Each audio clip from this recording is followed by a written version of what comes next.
नमस्कार। Channel 4 news India पर एक बार फिर आपका स्वागत है। मैं हूं प्रदीप दबा। बिहार, महाराष्ट्र, हरियाणा, भारतीय जनता पार्टी जहां जहां गठबंधन में है वहां सीटों को लेके, टिकट बंटवारे को लेके अभी तक समझौते नहीं हो पाए। अभी तक तालमेल नहीं बैठ पाया है। सीटों के बंटवारे को लेके बातचीत लगातार जारी है, लेकिन जो घटक दल है वो भी अपने अड़े हुए हैं। उनको जितनी सीटें चाहिए, भारतीय जनता पार्टी शायद उतनी सीटों पे तैयार नहीं है। और घटक दल भी जो चाहे महाराष्ट्र में है, लगातार बातचीत चल रही है। मंगलवार को भी लंबी बातचीत हुई। खुद गृह मंत्री अमित शाह वहां मौजूद रहे उस मीटिंग में। लेकिन क्या नतीजा निकला है, क्या सीटों के बंटवारे पे सहमति हो पाई है?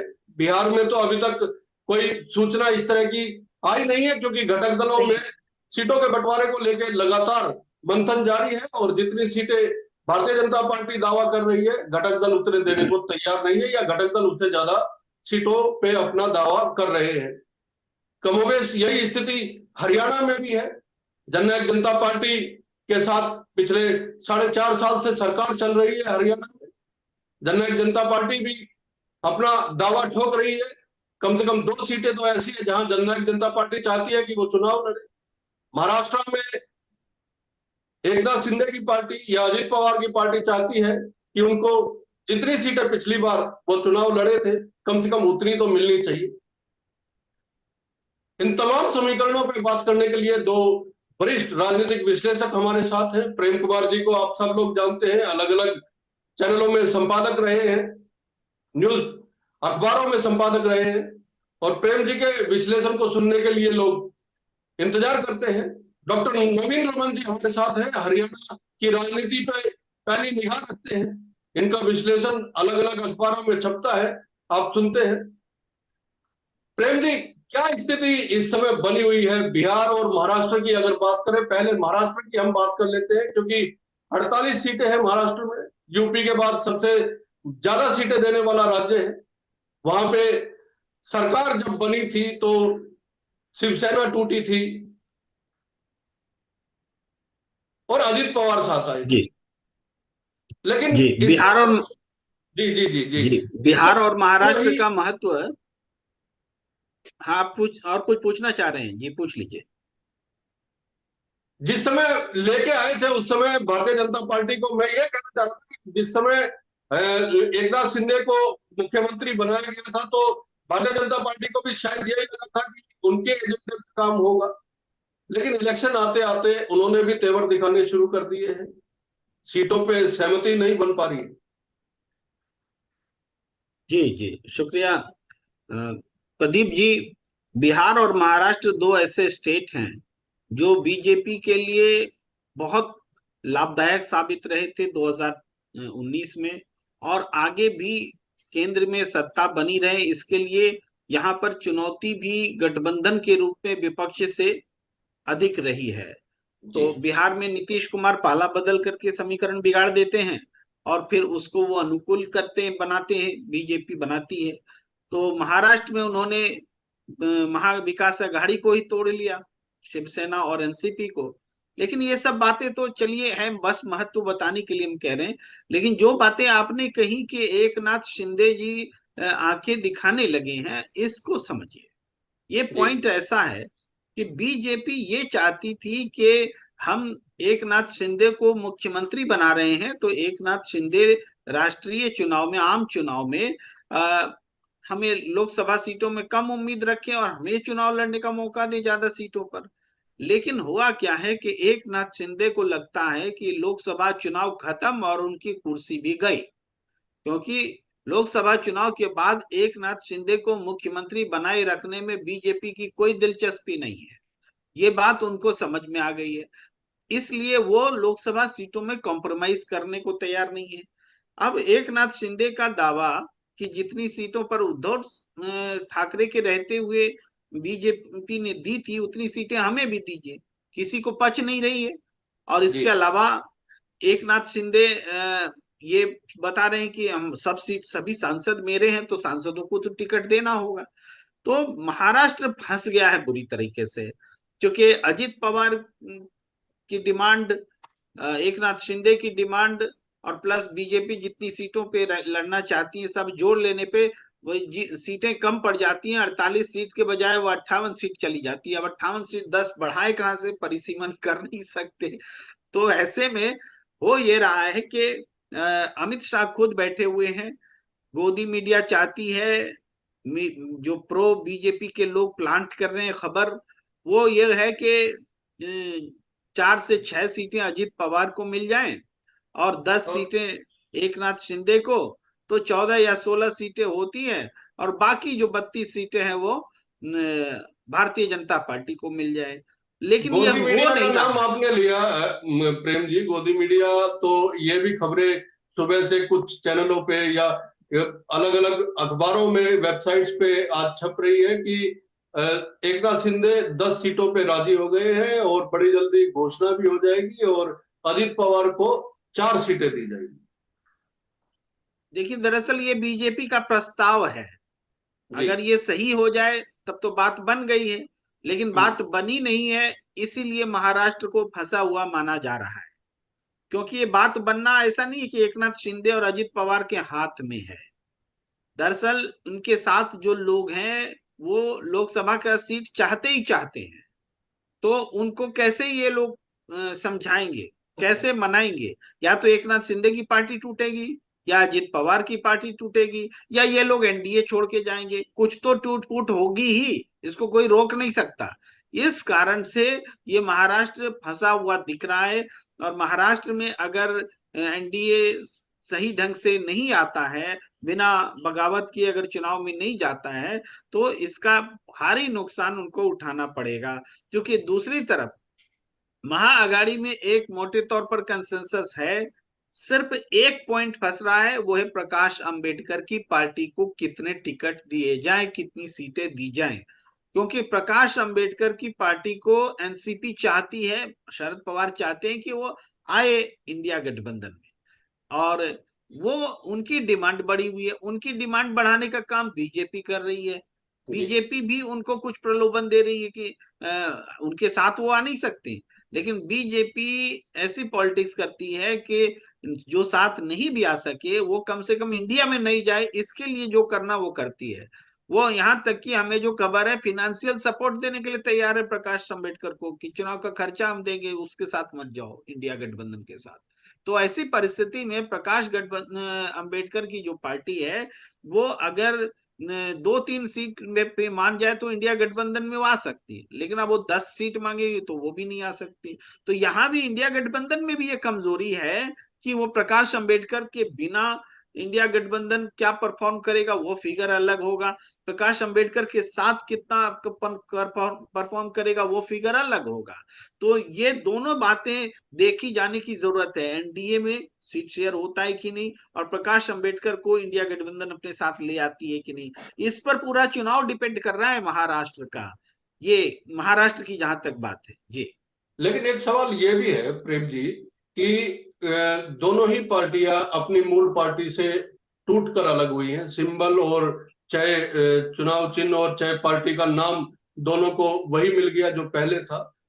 भारतीय जनता पार्टी का दावा ज्यादा सीटों पे, क्योंकि 48 में से 42 सीटें गठबंधन में जीत के आए थे 2019 में, लेकिन इस बार अगर दावा भारतीय जनता पार्टी ये सोच के ज्यादा सीटों पे कर रही है कि कम से कम ये मूल पार्टियां तो नहीं, इनको अगर जो इनके आलोचक हैं वो तो इनको कॉपी बोलते हैं, कॉपी पार्टियों के साथ इतनी सीटों पे शेयरिंग भारतीय जनता पार्टी को भी हजम नहीं हो रही, इसलिए ये पेच फंसा हुआ है कहीं ना कहीं। देखिए मूल पार्टी हम ना भी बोले तो संवैधानिक रूप से तो इन दलों को ही मान्यता मिली, जी। सरकार भी इन्होंने ही बनाई, और मुख्यमंत्री और उप मुख्यमंत्री पर भी कब्जा इनका ही है। तो ये बात तो जनता डिसाइड करेगी ना कौन ओरिजिनल है कौन नहीं है। और इसको डिसाइड करने से पहले कोई मानने को तैयार नहीं कि हम ओरिजिनल नहीं है। अगर अभी ही एक नाथ शिंदे सीट शेयरिंग में मान ले कि हम ओरिजिनल नहीं है, तो जनता उनको ओरिजिनल मानेगी? आप ये सवाल सुनो। अगर बीजेपी के साथ गठबंधन में ही वो मान ले कि हम बात ओरिजिनल बातें नहीं है। बीजेपी मानने को तैयार है, ये ओरिजिनल है। इनको इतनी इतनी इतनी वोट आ जाएंगी जो पिछली बार गठबंधन में आई थी, जो वोट पार्टी के साथ गठबंधन हुआ था। बात सही है, बीजेपी सही कह रही है कि आपकी उतनी हैसियत नहीं है कि आपको हम इतनी सीटें दें। लेकिन इस बात को अगर एकनाथ शिंदे या अजित पवार मान लेंगे तो जनता उनको 4 और 2 सीट के लायक भी नहीं रखेगी ना। तब तो ओरिजिनल फिर उद्धव ठाकरे और शरद पवार ही हो जाएंगे। तो बीजेपी का स्टैंड जो है वास्तव में इंडिया गठबंधन को मजबूत करने वाला स्टैंड है। नवीन जी, मुख्यमंत्री दिल्ली निकल चुके हैं। अब मीटिंगें होनी है नामों को लेके। कहीं ना कहीं जननायक जनता पार्टी भी दावा कर रही है, पिछले 4.5 साल से सरकार का साथ भी दे रही है, और उनका दावा कम से कम हिसार और भिवानी सीटों को लेके तो माना जा रहा है कि इन 2 सीट में से एक सीट तो उनको उनके खाते में आए। क्या संभावनाएं लग रही है हरियाणा में अगले लोकसभा जो आने वाले हैं उनको लेके? क्योंकि महाराष्ट्र और हरियाणा में लोकसभा के बाद एक साथ विधानसभा चुनाव होने जो अक्टूबर तक खत्म हो जाएंगे। जी प्रदीप जी, मेन समस्या ये आ रही है कि जेजेपी जो 2 सीटें मांग रही है, हिसार और भिवानी महेंद्रगढ़ लोकसभा का, उनमें समस्या ये है कि ये दोनों सीटें बीजेपी ने जो हाल फिलहाल में सर्वे कराया है उसमें दोनों सीटें बीजेपी के आराम से जीत रही है। जी पर इन सीटों को जैसे ही वो जेजेपी को देती है तो ये सीट दोनों की दोनों, हिसार हो या भिवानी महेंद्रगढ़ लोकसभा सीट, दोनों सीटें खतरे में आ जाएंगी। जी तो बीजेपी इस समस्या का समाधान नहीं निकाल पा रही है कि जेजेपी को हम अगर गठबंधन भी बनाए रखना चाहती है, पर गठबंधन बगैर सीट दिए बना कैसे रहेगा, एक बड़ा सवाल ये है। और अगर हिसार सीट देती है तो पिछला अनुभव बीजेपी का कहता है कि 2014 के चुनाव में हजका और बीजेपी दोनों साथ लड़ते हुए कुलदीप बिश्नोई चुनाव हार गए थे। जी तो इसलिए, और ऐसी हालत में फिर ब्रजेंद्र सिंह चौधरी, वीरेंद्र सिंह का परिवार क्या स्टेप लेगा अगर ये सीट जेजेपी के खाते में आती है? हाँ, 2 अक्टूबर को तो वीरेंद्र सिंह ने एक मेरी आवाज सुनो करके एक जनसभा भी की थी, जिसमें उन्होंने साफ तौर पे कह दिया था कि अगर भारतीय जनता पार्टी और जननायक जनता पार्टी का गठबंधन रहेगा तो फिर वो आगे का कदम और आगे का फैसला करेंगे। अब वो आगे का फैसला क्या होगा, ये पार्टी के डिसाइड होने के बाद, टिकटों के डिसाइड होने के बाद होगा।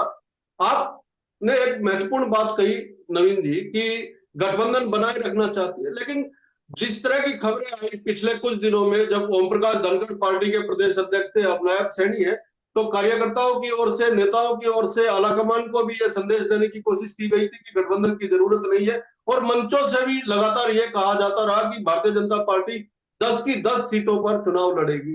अब तो विधानसभा चुनाव में भी ज्यादा वक्त नहीं बचा है, मात्र 6 महीने का वक्त बचा है, और पार्टी के नेता ये कहते थे कि अगर जननायक जनता पार्टी के साथ विधानसभा चुनाव में गए तो पार्टी को नुकसान होगा। ऐसा भी नहीं है कि अगर गठबंधन नहीं रहता है तो सरकार को कोई खतरा। नहीं नहीं, सरकार से खतरा भी बीजेपी ने पिछले दिनों अपने कार्यकर्ताओं से फोनोजेनिक पे बात की कि क्या जेजेपी को ये सीट दे दी जाए तो बीजेपी को फायदा होगा कि नुकसान होगा। तो हिसार और महेंद्रगढ़ दोनों, भिवानी महेंद्रगढ़ दोनों सीटों पर कार्यकर्ताओं ने नकारात्मक फीडबैक दिया कि हम जेजेपी को वोट नहीं देंगे। जी अगर पार्टी यहाँ जेजेपी को टिकट देती है तो हम बीजेपी को वोट, क्योंकि डायरेक्ट जेजेपी को वोट देना बीजेपी का वोटर, और बीजेपी का वोटर तो पिछले 4.5 साल से यही दबाव बना रहा है पार्टी और संगठन के जरिए कि भाई ये गठबंधन तोड़ देना चाहिए। एक एक चीज और देखने में आ रही है हरियाणा की राजनीति में नवीन जी, जब से जी गठबंधन को पिछले पिछले 3-4 दिनों से ये बातें हुई हैं, और हिसार सीट देने की बात जब से राजनीतिक गलियारों में तैरने लगी है, तब से वीरेंद्र सिंह खामोश है। वो वेट एंड वॉच की स्थिति में है। देखिए, उनके लिए बीजेपी ने अब दोनों ऑप्शन खोले हैं, हिसार और सोनीपत, दोनों जगह पैनल में अब उनका नाम इसीलिए डाला गया है कि देखिए, एक तो बड़ी समस्या टिकट प्रत्याशियों के नाम घोषणा के साथ साथ पहली समस्या तो बीजेपी को ये आ रही है कि जेजेपी को कोई सीट दे या ना दे। दूसरी बड़ी समस्या जातिगत समीकरणों की आ रही है कि कोई एक सीट पे अगर कास्ट कॉम्बिनेशन बदल जाता है तो पूरी की पूरी 8 लोकसभा सीटों का समीकरण बदल जाएगा। 2 सीटें हरियाणा में रिजर्व है, तो उन 2 सीटों को छोड़कर 8 सीटों में से अगर किसी भी सीट के साथ जातिगत समीकरणों के साथ छेड़छाड़ की जाती है तो वैसे ही पूरे हरियाणा की 8 सीटों का समीकरण बदल जाएगा। जैसे पिछली बार गुरुग्राम से यादव, फरीदाबाद से गुर्जर समाज को, रोहतक और सोनीपत से ब्राह्मण समाज को, भिवानी जी। और हिसार से जाट समुदाय को, कुरुक्षेत्र से सैनी और करनाल से पंजाबी समुदाय को। अब ये पूरा कॉम्बिनेशन इस तरह का बना हुआ था कि कास्ट कॉम्बिनेशन के हिसाब से बीजेपी को ये अच्छा सूट कर रहा था, और एससी में एक रविदासी समुदाय को और एक धारक समुदाय को। तो इस तरीके से एससी वर्ग में भी और जनरल कास्ट कॉम्बिनेशन में भी जातिगत सही समीकरण सदे हुए थे, जिन जिन लोकसभाओं में जिन जिन कास्ट का ज्यादा बड़ा वोट बैंक है।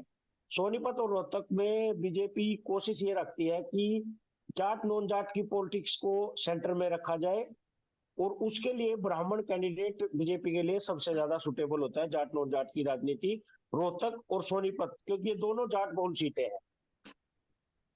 लेकिन सवाल तो ये है प्रेम जी कि जहां गठबंधन में भारतीय जनता पार्टी ने 2019 में चुनाव लड़ा, चाहे हम महाराष्ट्र, हरियाणा और बिहार की मुख्य रूप से आज बात कर रहे हैं, परफॉर्मेंस तो बहुत बढ़िया रही है। हरियाणा में तो हालांकि 19 में कोई गठबंधन नहीं था, 10 की 10 स्वीप की थी, लेकिन महाराष्ट्र में 48 में से 42 और 40 में से 39 बिहार में।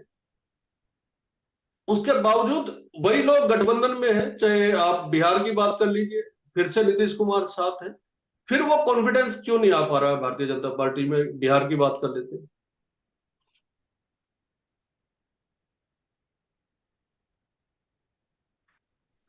प्रदीप जी, इसकी बड़ी वजह यह है कि नीतीश कुमार जी की ताकत कम हो गई है। नीतीश कुमार जी का जो वोट बैंक 15-16% फिक्स माना जाता था, अब माना जा रहा है कि वो घटकर आधी रह गई है। विधानसभा चुनाव में भी नीतीश कुमार जी 43 सीट्स पर आ गए हैं। पहले ऐसा नहीं था, पहले उनके पास में 80 के लगभग सीटें होती थी।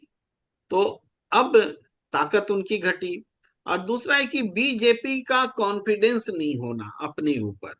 बीजेपी को ये कॉन्फिडेंस ही नहीं है कि वो बिना नीतीश कुमार के अच्छा परफॉर्म कर सकती है। और ऐसा इसलिए कि बीजेपी ने ये अपने महत्वपूर्ण लीडरशिप को, बात कही है आपने प्रेम जी। बीजेपी को अपने ऊपर बिना नीतीश कुमार के भरोसा ही नहीं है कि वो फिर से वही परफॉर्मेंस दोहरा पाए। जी, ये बिल्कुल इंपॉर्टेंट बात है। तो यही कारण है कि चुनाव लड़ने में वहां लीडरशिप बीजेपी ने नीतीश कुमार को ही दे रखा है। आप देखिएगा गठबंधन में जो वहां बातें आ रही हैं, ये गठबंधन में मेरा आकलन है कि एक बार फिर नीतीश कुमार उपेंद्र कुशवाहा और चिराग पासवान को एनडीए से अलग कर देंगे। वो इन दोनों को नहीं रखेंगे एनडीए में। हालांकि घोषणा इसकी नहीं होगी कि हम हटा रहे हैं, वो सीट को लंबित करेंगे, निलंबित करेंगे और सीट डिक्लेयर नहीं करेंगे। और ऐसी रणनीति अपनाएंगे कि अपने छोड़ के ये लोग भाग जाएं। तो उपेंद्र को ऐसे भी इस बार तो मौका है नीतीश कुमार के पास कि 6 सीट एलजेपी को हमको देना है, तो हम पारस को देंगे, उनके दोस्तों को उनके साथियों को टिकट मिलेगा। चिराग के पास कौन है? चिराग तो अकेले है, इसको क्यों दिया जाए 6 सीट? इस भाव के साथ नीतीश कुमार इतना दुत्कारने वाले अंदाज में पेश आ रहे हैं कि चिराग पासवान एक बार फिर डंडा लेके खड़े होने वाले हैं कि जहां जहां नीतीश कुमार खड़ा होगा हम हराएंगे। तो जैसे जैसे विधानसभा में उन्होंने हराया था, अब देखिएगा चिराग पासवान नीतीश कुमार को हराने के लिए एनडीए से अलग होने के लिए मजबूर हो जाएंगे। तो ये एनडीए टूटेगा। तो ये थे हमारे साथ डॉक्टर नवीन रमन और प्रेम कुमार जी। प्रेम कुमार जी ने महाराष्ट्र को लेके और बिहार को लेकर गठबंधन की स्थिति और सीटों के बंटवारे को लेकर जो समीकरण बताए हैं, वो निश्चित तौर पर भारतीय जनता पार्टी को और गठबंधन को विचार करने होंगे।